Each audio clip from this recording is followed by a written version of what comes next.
Mass masters വോയിസിന്റെ പുതിയൊരു വീഡിയോയിലേക്ക് ഏവർക്കും സ്വാഗതം.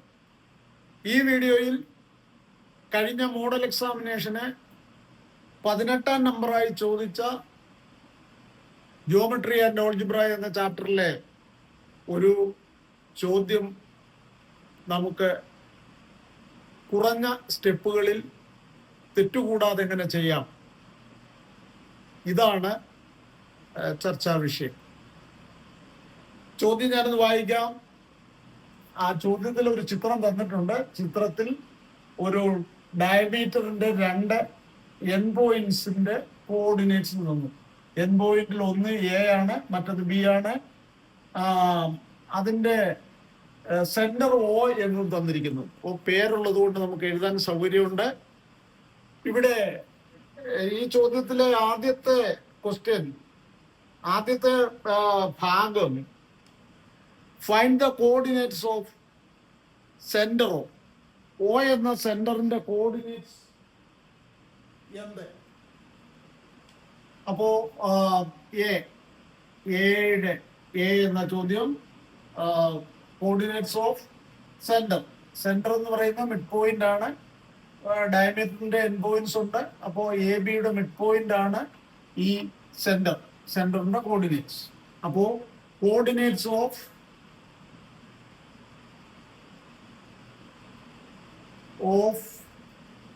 Centre O is equal to, അത് പിന്നെ എ ബിയുടെ മിഡ് പോയിന്റ് ആണെന്നൊന്നും നിങ്ങൾ എഴുതുന്നതാ. അങ്ങനെ എഴുതുമ്പോൾ അത് എഴുതുന്നതിന് കുറച്ച് സമയം വേണം. വെറുതെ അങ്ങനെ സമയം കളയേണ്ട ആവശ്യമില്ല. നിങ്ങൾ അതിന്റെ കോർഡിനേറ്റ്സ് കണ്ടെത്തുക. മിഡ് പോയിന്റിന്റെ കോർഡിനേറ്റ്സ് കാണാൻ എസ് കോർഡിനേറ്റുകളുടെ സമ്മിന്റെ ഹാഫ് ആണ് എക്സ് ആയിട്ട് വരുന്നത്. അപ്പോൾ ഇവിടത്തെ എസ് കോർഡിനേറ്റ് -2ഉം അടുത്ത എസ് കോർഡിനേറ്റ് 4ഉമാണ്. അപ്പോൾ അത് രണ്ടും കൂടെ ആഡ് ചെയ്ത് -2 + 4 divided by 2, that is the x coordinate of centre O. അടുത്ത വൈ കോർഡിനേറ്റുകളുടെ സമ്മിന്റെ ഹാഫ് ആണ്. വൈ കോർഡിനേറ്റ് ഒരെണ്ണം 3 ആണ്, പ്ലസ് അടുത്തത് 11 ആണ്. ഏത് ഓർഡർ എഴുതിയാലും മതി. Divided by 2. ഇത് നേരിട്ടങ്ങ് ചെയ്താലും മതി, അതല്ലെങ്കിൽ 2-3 സ്റ്റെപ്പ് ആകുമ്പോൾ അതിന്റെ ആവശ്യമില്ല. എപ്പോഴും ഒരു സ്റ്റെപ്പ് പരമാവധി കുറയ്ക്കാൻ കഴിയുമെങ്കിൽ അങ്ങനെ ചെയ്യാൻ തെറ്റുവരാതെ. ഇവിടെ -2 + 4 എന്നത് 4 - 2 എന്ന് ചിന്തിച്ചാൽ മതി. 4 - 2 എന്ന് പറഞ്ഞാൽ 2 ആണ്. 2നെ 2 കൊണ്ട് ഡിവൈഡ് ചെയ്താൽ 1. അപ്പോൾ അങ്ങനെ 1, 3 + 11 14, അതിന്റെ പകുതി 7. അങ്ങനെ 17 എന്ന് എഴുതാനാവും എങ്കിൽ അങ്ങനെ എഴുതിയാൽ മതിയാവും. നമുക്ക് എഴുതുന്ന സമയം ലാഭിക്കാം. എത്ര വേഗത്തിൽ എഴുതിയാലും അതിന് ഒരു സ്കോറാണ് സാധാരണ ഉണ്ടാകുക. ആ ഒരു സ്കോർ ലഭിക്കും. അടുത്ത ചോദ്യം ബി, 18ാമത്തെ ചോദ്യമാണ്. 4 മാർക്കിന്റെ ചോദ്യമാണ്. അപ്പോ അതിന്റെ സ്കോർ എങ്ങനെയാണ് ഡിസ്ട്രിബ്യൂട്ട് ചെയ്യുന്നതെന്ന് എക്സാമിനർ തീരുമാനിക്കും. അപ്പോ നമുക്ക് ഏതാണ്ട് ആദ്യത്തതും രണ്ടാമത്തതും ഏതാണ്ട് ഒരേപോലെ ഉള്ളതായതുകൊണ്ട് വേണമെങ്കിൽ ഇതൊരു അടുത്ത ചോദ്യത്തില് ബി പാർട്ട് ക്വസ്റ്റ്യൻ ഒരു 1.5 മാർക്ക്, 1.5 സ്കോറും അടുത്തത് 1.5 ആകാം, അതല്ലെങ്കിൽ 1ഉം 2ഉം ആകാം. അത് എന്തുമാകട്ടെ, അതിനെക്കുറിച്ച് we don't bother about it. അവിടെ ബിയിലെ റേഡിയസ് എന്താണെന്നാണ് ചോദ്യം. അപ്പോ ഒരു പക്ഷേ ഇവിടെ വല്ല ഫ്രാക്ഷനോ വല്ലതും വരികയാണെങ്കിൽ നിങ്ങൾ ഈ സെന്ററിൽ നിന്ന് ബിയിലേക്കോ അല്ലെങ്കിൽ എയിലേക്കോ ഉള്ള ഡിസ്റ്റൻസ് കണ്ടുപിടിക്കുന്നതിന് പകരം ഈ മുഴുവൻ ഡിസ്റ്റൻസ് കണ്ടിട്ട് അതിന്റെ ഹാഫ് എടുക്കുന്നതായിരിക്കും സൗകര്യം. എപ്പോഴും ഒരു ചോദ്യം ആ ചോദ്യത്തിന്റെ സിറ്റുവേഷൻ അനുസരിച്ചാണ് തിരഞ്ഞെടുക്കേണ്ടത്.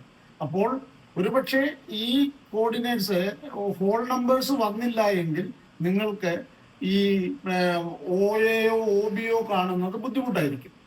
അതുകൊണ്ട് അപ്പൊ നമ്മൾ ഈ 2 പോയിന്റ്സ് തമ്മിലുള്ള ഡിസ്റ്റൻസ് ഡയമീറ്റർ കണ്ടിട്ടുണ്ട് ഹാഫ് എഴുതുന്നതായിരിക്കും സൗകര്യം. ഇവിടെ OA കാണുന്നതിനേക്കാളും നല്ലത് OB കാണുന്നതാണ്. എന്തുകൊണ്ടെന്നാൽ OAയിൽ ഒരു നെഗറ്റീവ് വരുന്നുണ്ട്. അതുകൊണ്ട് തെറ്റാനുള്ള സാധ്യത പരിഗണിച്ച് നമുക്ക് OB കാണാം. Oയുടെ കോർഡിനേറ്റ്സ് വേണമെങ്കിൽ നമുക്ക് അവിടെ ഒന്ന് എഴുതാം, 1, 7. അപ്പോൾ അതേ നോക്കി വേഗം എഴുതാൻ പറ്റും.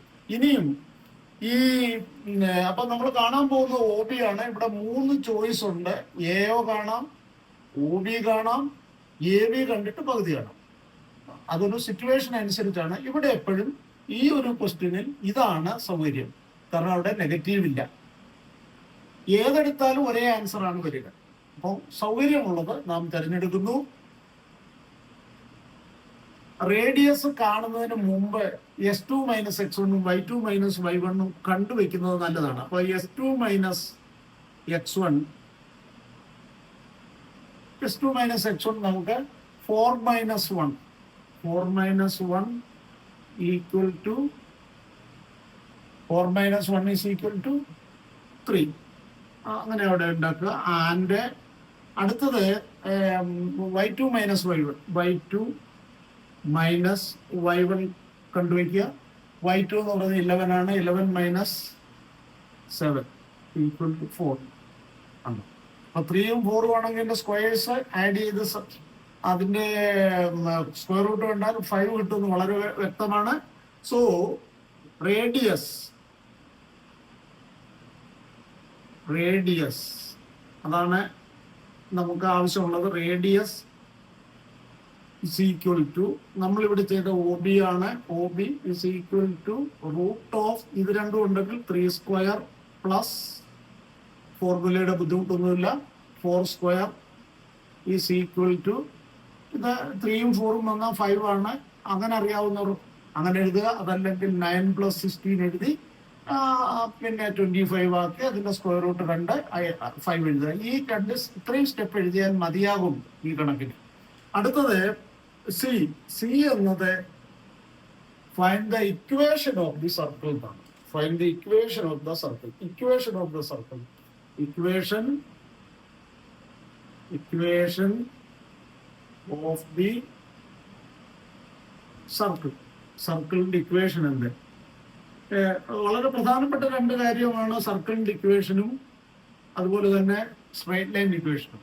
ഇവിടെ സർക്കിളിന്റെ ഇക്വേഷൻ നമുക്ക് എക്സ് മൈനസ് സെന്ററിന്റെ എക്സ് കോർഡിനേറ്റ്, അതായത് എക്സ് മൈനസ് സെന്ററിന്റെ എക്സ് കോർഡിനേറ്റ് 1 ആണ്, അതിന്റെ സ്ക്വയർ പ്ലസ് വൈ മൈനസ് സെന്ററിന്റെ വൈ കോർഡിനേറ്റ്, 7 ആണ്, 7 ദ ഹോൾ സ്ക്വയർ. ഇങ്ങനെയാണ് ഈ ഇക്വേഷൻ പഠിക്കേണ്ടത്. അതിന്റെ സിംബോളിക് ഫോം കഴിയുന്നതും ഒഴിവാക്കുകയാണ് നല്ലത്. അപ്പോൾ y - 7 ഈസ് 7ന്റെ സ്ക്വയർ, ഇതിന്റെ സ്ക്വയർ പറക്കരുത്, ഈസ് ഈക്വൽ ടു ഈ റേഡിയസിന്റെ സ്ക്വയർ. റേഡിയസ് ഇവിടെ 5 ആണ്, 5ന്റെ സ്ക്വയർ. അപ്പൊ എല്ലാ ടേമും സ്ക്വയേഴ്സ് ആണ്. എക്സ് മൈനസ് സെന്ററിന്റെ എസ് കോർഡിനേറ്റ് അതിന്റെ സ്ക്വയർ, വൈ മൈനസ് സെന്ററിന്റെ വൈ കോർഡിനേറ്റ് അതിന്റെ സ്ക്വയർ. ഇവിടെ വേറെ പല പോയിന്റും ഉണ്ടെങ്കിലും സെന്ററിന്റേതാണ് നമ്മൾ യൂസ് ചെയ്യുന്നത്. ഈസ് ഈക്വൽ ടു റേഡിയസിന്റെ സ്ക്വയർ. It's enough.